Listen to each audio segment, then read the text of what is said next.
Next at 4, Election Day, what one proposal might mean for your wallet. The sunny skies from our weekend are now history. What storms might be in the forecast?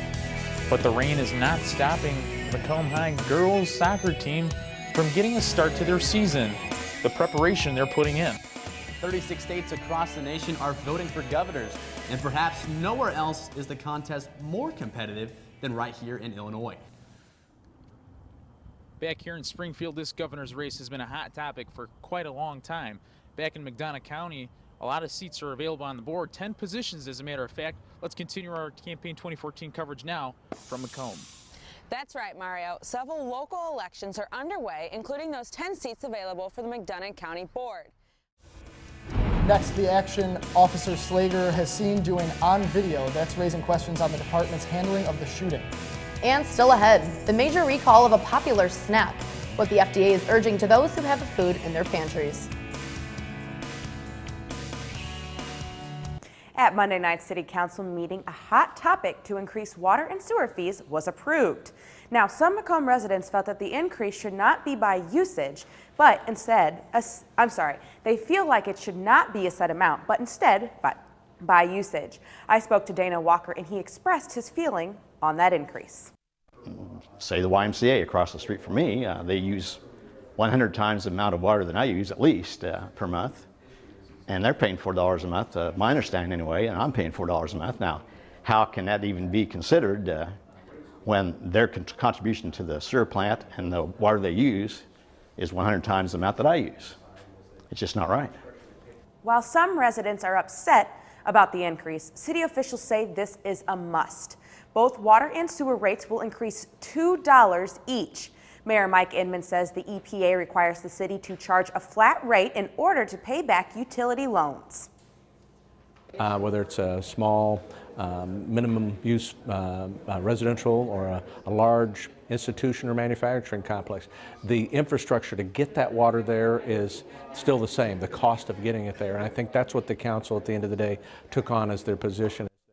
Residents should expect to see the increase on their bill beginning in May. 5 people are dead after a small plane crash in McLean County. Authorities say the victims were returning to Bloomington around midnight after attending the NCAA Men's Basketball Championship in Indianapolis. Search crews found the plane around 3 o'clock Tuesday morning in a farm field about 1 mile northeast of the airport. Officials are investigating the cause.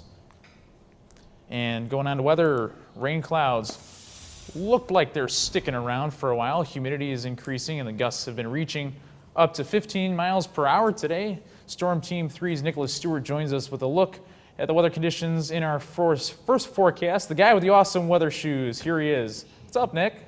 Yeah, I mean, we're looking at the chance of severe storms over on this week, but right now we're also dealing with a really kind of dreary conditions throughout the day. Live look at the courthouse square at this hour. You can see those clouds building in. We're dealing with that fog earlier in the morning. Temperatures haven't really changed much. We're only at 56 degrees at this hour. Here's our storm system that's getting ready to move into the Midwest upcoming the next several days. For this week, we're looking at severe storms Wednesday and Thursday. They are likely. That includes large hail, damaging wind, and tornadoes. We'll look at your forecast in a couple minutes. Back to you guys.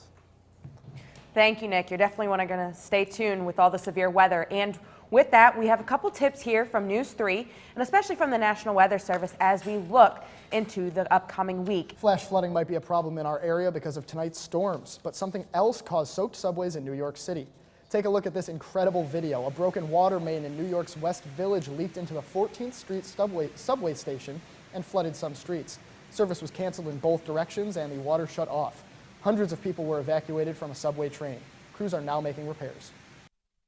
Millions of brackets are filled out across the nation by sports fans, celebrities, and politicians. Mitt Romney finished in the top 0.1% of over 11.5 million brackets submitted on ESPN.com. He correctly predicted the final 4. Romney's bracket beat President Obama's handily. I don't know about your guys' brackets, but mine made a late comeback. Mine actually looked pretty decent last night. Well, so pulling for Duke, right? Yeah. A Springfield, Illinois couple has plenty of reason to celebrate tonight. The whopper news they received. Next. Weddings are a happy time, except for the stress of planning, the catering, and then when the bill comes, unless you and your significant other have a very special name combination. No, not a Baskin-Robbins wedding, but this one comes pretty close. Joel Berger proposed to his longtime girlfriend, Ashley King, this week, and the internet just went nuts. Burger King Public Relations announced today they will be footing the bill for the couple's wedding. And that just brings us down memory lane. If you're still hungry, you can make a stop at the More Bacon wedding. And the celebration at the Flintstone wedding will spark through the night. They're also considering hiring a rock band to perform. Mario did that whole scripting for himself to make himself sound funnier for all our listeners because he can't crack a joke in the newsroom. Yeah, So we yeah. love you, Mario. Nick? Yes. Let's see if your weather will make us laugh because it's a little scary on Thursday. It's a little scary right now. Take a quick look at our 5-day forecast, though. You can see temperature is going to be on the increase through Thursday. 75 degrees is a high, but those warm temperatures mean one thing: danger is coming. Severe thunderstorms are likely both Wednesday and Thursday before we begin to dry out just in time for the weekend. And for Nicholas Stewart, I'm Emily Hanley. We'll stay on top of your news overnight, and we will bring you the latest updates tomorrow morning on Good Morning Macomb as Mayor Inman sits down with us after the elections tonight. Thank you for joining us, and have a great evening.